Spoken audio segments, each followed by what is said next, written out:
Most people assume manipulation comes from intelligence. That's the first mistake. Manipulation does not require brilliance, it requires instinct, it requires hunger. And more often than not, it comes from those you would casually dismiss as fools. The ones you underestimate are often the ones testing you. Understand this clearly. What you call an idiot is rarely unaware. They may lack depth, discipline, or long-term thinking, but they are experts in something far more primitive, something far more dangerous. They are experts in pressure. They don't outthink you, they outlast you, they out-emotion you, they out-chaos you. And if you are not careful, they win. Not because they are smarter, but because you are predictable. You rely on logic, they rely on reaction. You analyze, they provoke. You calculate outcomes, they create confusion. And in that imbalance, control quietly shifts. This is where intelligent people begin to lose. You've been trained to believe that intelligence is dominance, that clarity protects you, that awareness makes you untouchable. It doesn't. In fact, it often makes you slower. You hesitate where they act. You consider consequences where they escalate. You try to understand where they simply push harder. And while you're thinking, they're moving. This is not a battle of minds, it's a battle of nervous systems. Primitive behavior overrides sophisticated thought when pressure rises. This is biological. When tension spikes, the brain doesn't reward intelligence, it rewards speed, it rewards certainty, it rewards aggression. And idiots operate there by default. They don't question themselves, they don't second guess, they don't pause to evaluate social nuance. They move with blunt force, crude, direct, relentless. You, on the other hand, try to stay rational. You try to be fair. You try to be composed. And that is exactly what they exploit. They sense your restraint. They feel your hesitation. They recognize that you are playing by rules they don't respect. So they push further. They interrupt you. They talk over you. They twist your words. They create emotional spikes in conversations where none should exist. Not because they have a strategy written out, but because instinct tells them something simple. If they create enough friction, you will fold. And many intelligent people do. They start explaining themselves, over-clarifying, justifying positions that never needed defense in the first place. They try to restore order. But here's the truth you were never told. Order is not restored through explanation. Order is imposed through control. And control does not come from intelligence alone. It comes from your ability to remain unmoved when chaos is deliberately introduced. This is where the hierarchy reveals itself, not between smart and stupid, but between those who control emotional tempo and those who react to it. So let me ask you something and answer it honestly. When someone challenges you irrationally, do you stay still or do you rush to correct them? When someone misrepresents you, do you let the silence pressure them or do you immediately defend? When tension rises, do you slow it down or do you get pulled into their pace? Because in those moments, your true position is exposed, not your intelligence, your control. And if you don't have it, they will feel it. They always do. Comment this if you're starting to see it clearly. I control the frame. Because once you understand this, you stop playing the wrong game. But this is only the surface, because what looks like stupidity often hides very specific manipulation patterns, repetitive, predictable, effective. And once you see those patterns, you can dismantle them instantly. But only if you're willing to stop thinking like the smartest person in the room and start thinking like the most dangerous one. What you're about to understand will make certain behaviors impossible to ignore, because once you see the pattern, you can't unsee it. The so-called idiot doesn't manipulate through complexity. They manipulate through repetition, through emotional disruption, through forcing you into positions where your intelligence becomes a liability instead of an advantage. They don't try to win logically. They try to exhaust you psychologically. Watch closely. They will repeat the same point over and over, even after it's been dismantled. Not because they believe it's correct, but because repetition creates pressure. The human brain is wired to seek resolution. When something is repeated, your mind feels an urge to close the loop, to correct, to finalize. And that urge pulls you in. You respond again and again and again. You think you're clarifying, but you're actually being dragged. They are not debating you, they are anchoring you, anchoring your attention, anchoring your energy, anchoring your time. And the longer you stay engaged, the more control they gain. This is the first pattern, endless repetition. It is not stupidity, it is persistence weaponized. Then comes the second, emotional baiting. They say something slightly insulting, slightly disrespectful, not enough to justify a strong reaction, but just enough to trigger you internally. A small jab, a dismissive tone, a subtle challenge to your competence. And now your focus shifts. You are no longer observing, you are reacting.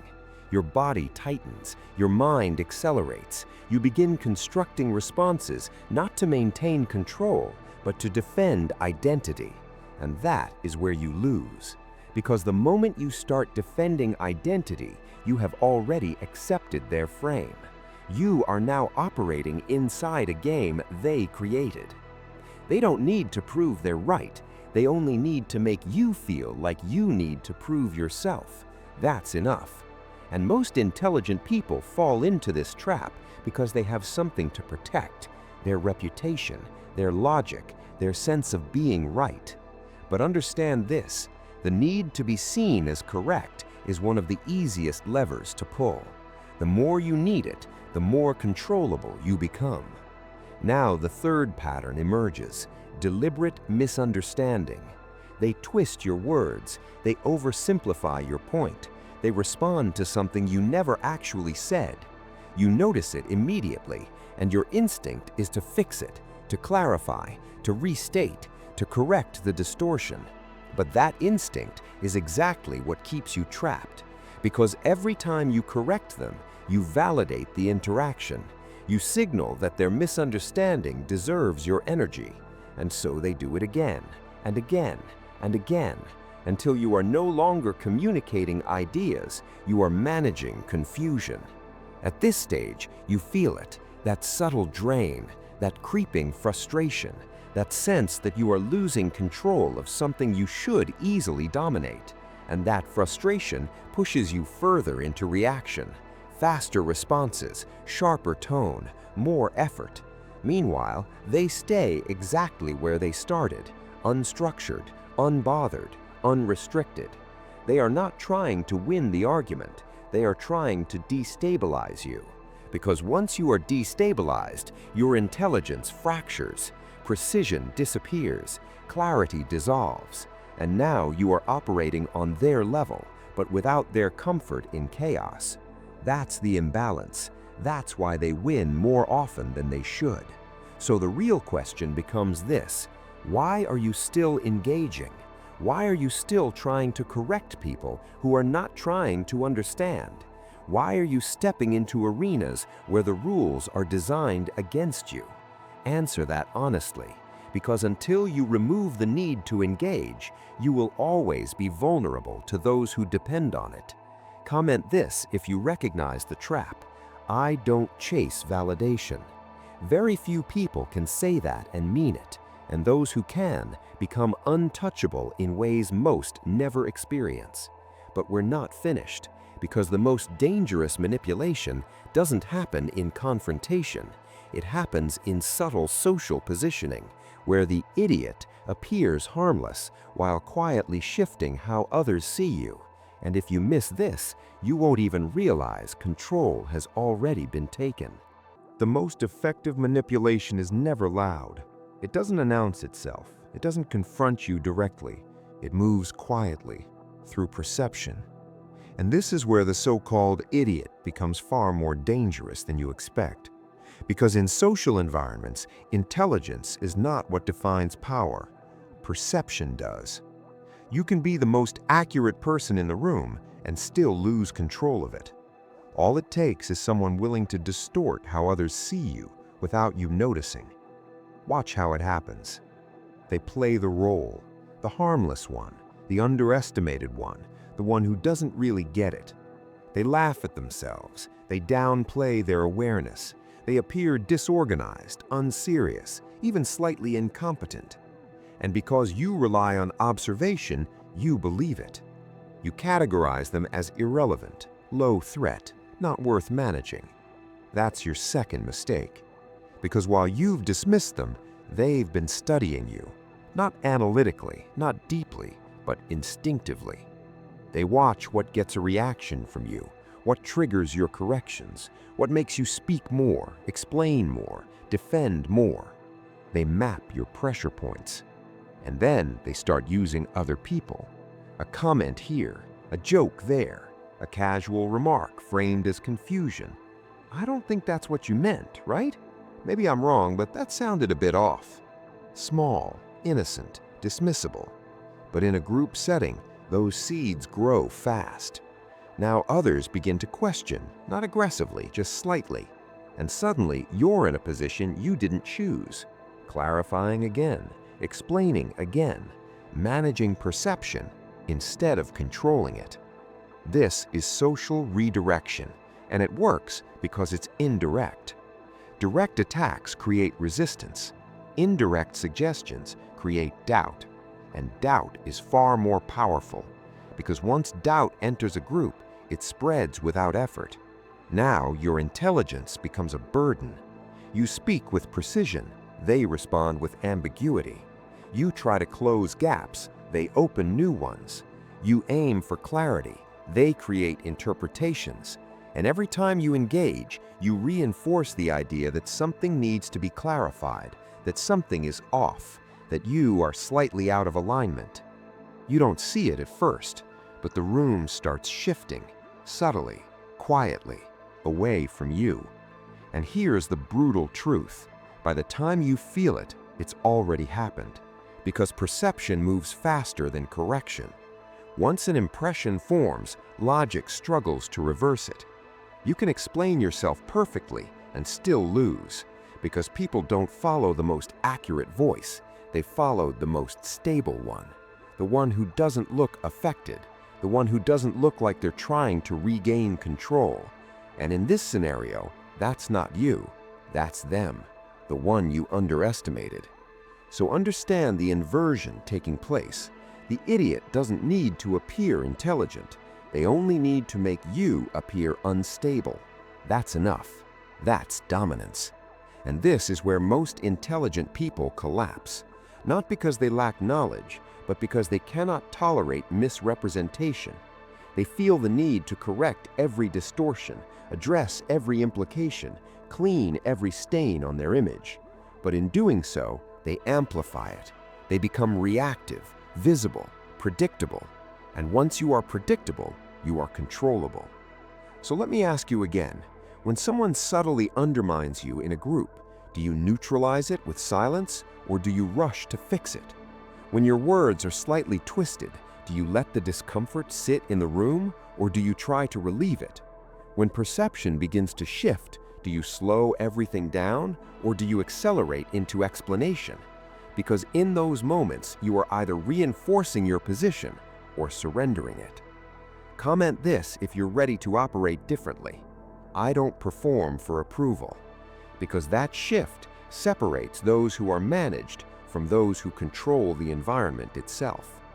And now we reach the final layer, the part almost no one sees, where manipulation is no longer about winning arguments or shifting perception, but about conditioning your behavior over time until you start limiting yourself without realizing it. This is where the game stops looking like manipulation and starts looking like reality. Because at this level, nothing feels forced. There are no obvious tactics, no repeated arguments, no visible tension. Just subtle shifts that slowly reshape how you behave. And if you don't recognize it, you will start adapting to people beneath you without even noticing. This is the final inversion. You begin to speak less boldly, not because you lack clarity, but because you expect resistance. You begin to simplify your ideas, not because they require simplification, but because you anticipate misunderstanding. You begin to hold back, filter more, explain less, not out of control, but out of fatigue. And that fatigue is engineered, because over time, repeated exposure to low-level manipulation creates conditioning. Your brain starts associating expression with friction, clarity with conflict, precision with pushback. So it adapts. It chooses efficiency over dominance, silence over correction, withdrawal over control. And on the surface, it looks like maturity. It looks like composure. It looks like you've risen above it. But in reality, you've been shaped, not by someone smarter, but by someone more persistent in applying pressure. That is the final victory of the so-called idiot. They don't elevate themselves. They bring you down to a level where you limit your own range, where you stop asserting fully, where you start choosing comfort over control. And once that happens, they don't need to manipulate you anymore. You've internalized the boundaries for them. You've become easier to predict, easier to manage, easier to ignore. This is why most intelligent people plateau socially, not intellectually, socially, because they unconsciously shrink in environments that reward chaos over clarity, and they justify it as wisdom. But understand this clearly. True control is not silence. True control is selective expression, the ability to speak without needing to be understood, the ability to act without needing approval, the ability to hold position without reacting to pressure. That is power, and very few people ever develop it, because it requires something uncomfortable: detachment from outcome, detachment from perception, detachment from the need to be seen as intelligent. You don't prove intelligence, you impose presence. You don't correct every falsehood. You let the weight of your consistency expose it over time. You don't engage with every challenge. You decide which arenas deserve your attention and which ones collapse without it. This is where the hierarchy becomes undeniable. At the bottom are those who react to everything. Above them are those who try to understand everything. But at the top are those who choose what matters and let everything else dissolve. They are not louder. They are not more aggressive. They are simply unmoved. And that stillness creates pressure, the kind of pressure that exposes manipulation instantly. Because manipulation requires engagement. It requires your energy, your reaction, your participation. Remove that, and the entire structure collapses. So the next time someone repeats themselves, watch, don't respond. The next time someone tries to bait you, feel it, but don't feed it. The next time someone subtly undermines you, let the silence stretch longer than they are comfortable with. Control the tempo, control the frame, control yourself. That is the only dominance that cannot be taken from you. Now decide, are you the one who reacts or the one who dictates? Comment this if you've understood the shift. I decide the frame. Very few will, and that's exactly the point. Before you leave, define one rule you will change after this, one behavior you will eliminate, one moment where you will no longer react the way you used to. Write it down, because awareness without action is just another form of weakness.